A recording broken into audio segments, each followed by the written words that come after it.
Assalamualaikum warahmatullahi wabarakatuh.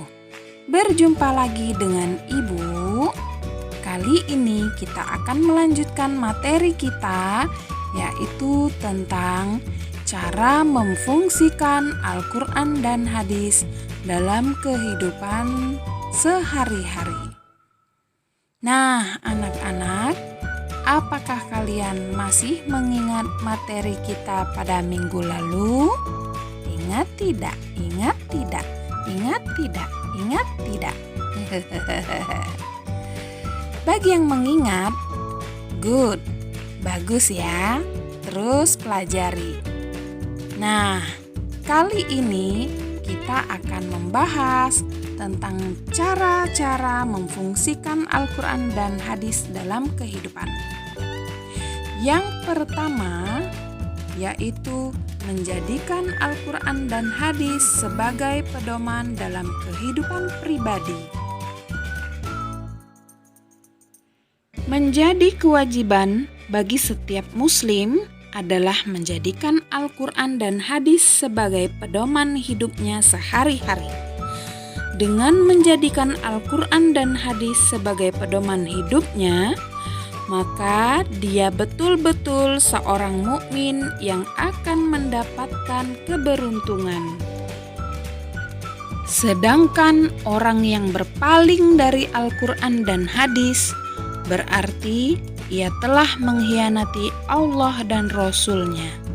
Maka tidaklah pantas dia disebut sebagai seorang mukmin. Sebagaimana yang disebutkan dalam Al-Quran, surah Al-Imran ayat 32.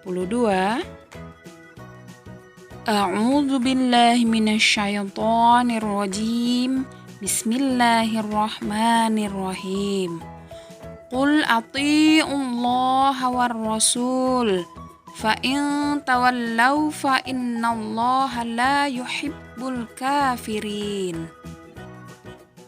Shadaqallahul azim. Yang artinya, katakanlah, taatilah Allah dan Rasul. Jika kamu berpaling, ketahuilah bahwa Allah tidak menyukai orang-orang kafir. Ali Imran ayat 32.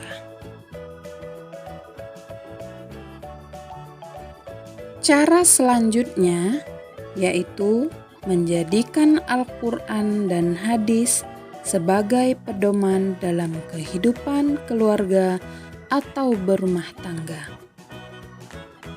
Sebagaimana diketahui, salah satu kewajiban suami di dalam kehidupan rumah tangga adalah membimbing istri dan anak-anaknya berdasarkan petunjuk Allah Subhanahu wa Ta'ala dan Rasul-Nya, sehingga rumah tangga muslim adalah rumah tangga yang dibangun di atas ajaran Al-Quran dan hadis.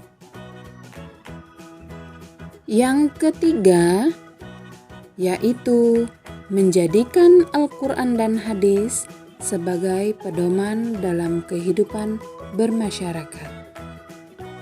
Al-Quran dan hadis selain memberikan bimbingan dalam kehidupan pribadi dan berkeluarga, juga memberikan bimbingan dalam kehidupan bermasyarakat. Hal ini dimaksudkan agar tercipta suatu masyarakat yang baik dan berbudi luhur. Contohnya, bimbingan Al-Quran dan hadis dalam kehidupan bermasyarakat yaitu saling tolong-menolong dalam kehidupan.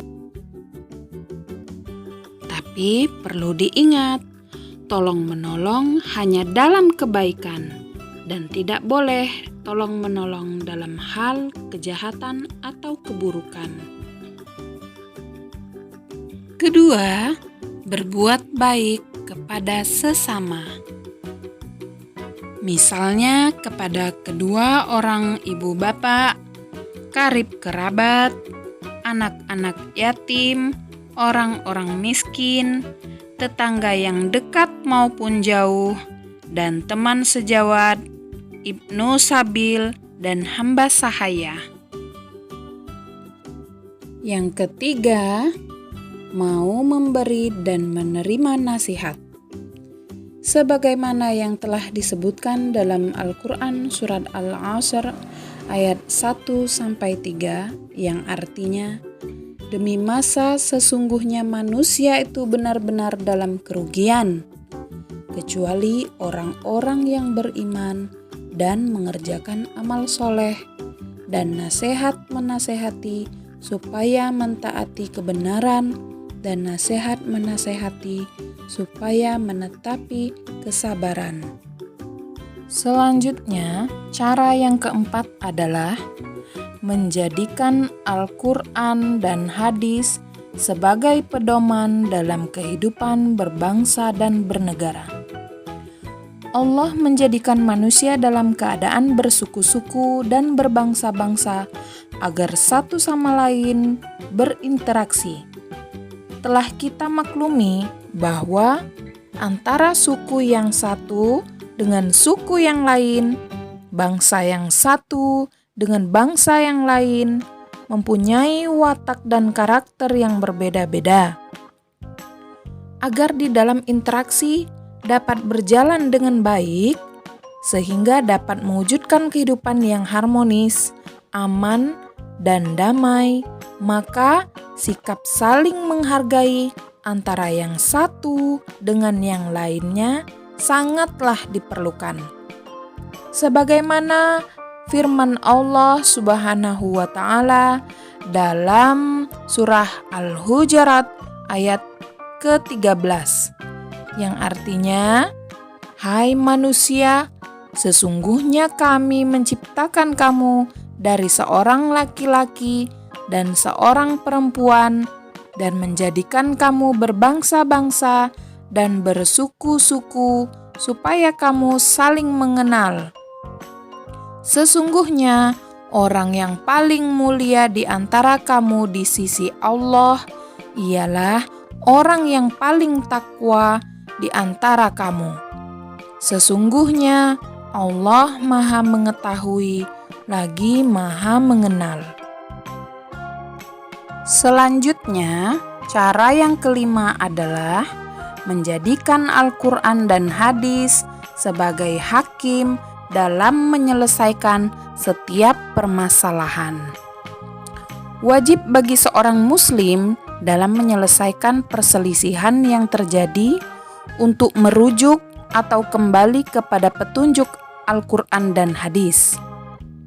Hal ini sesuai dengan firman Allah Subhanahu wa Ta'ala dalam Al-Quran surat An-Nisa ayat 59 yang artinya, hai orang-orang yang beriman, taatilah Allah dan taatilah Rasul dan ulil amri di antara kamu.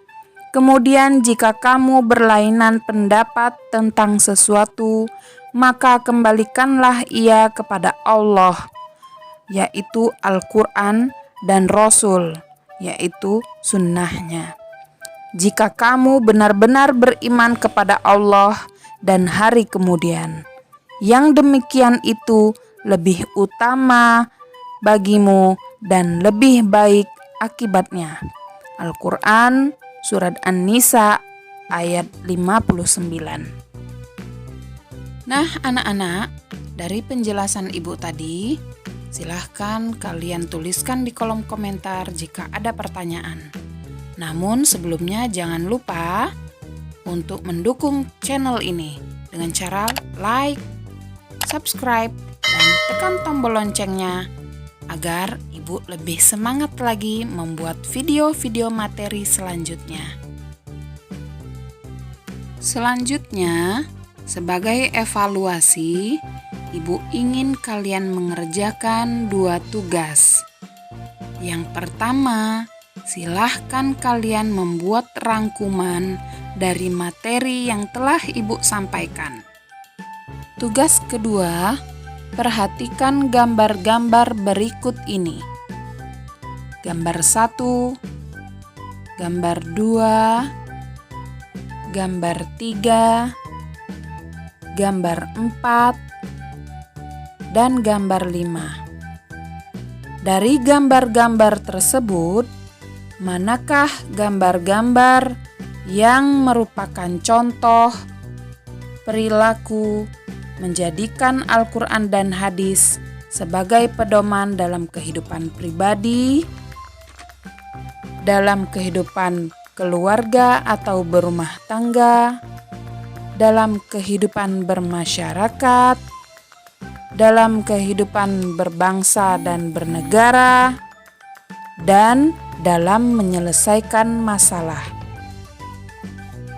Nah, anak-anak, selamat mengerjakan.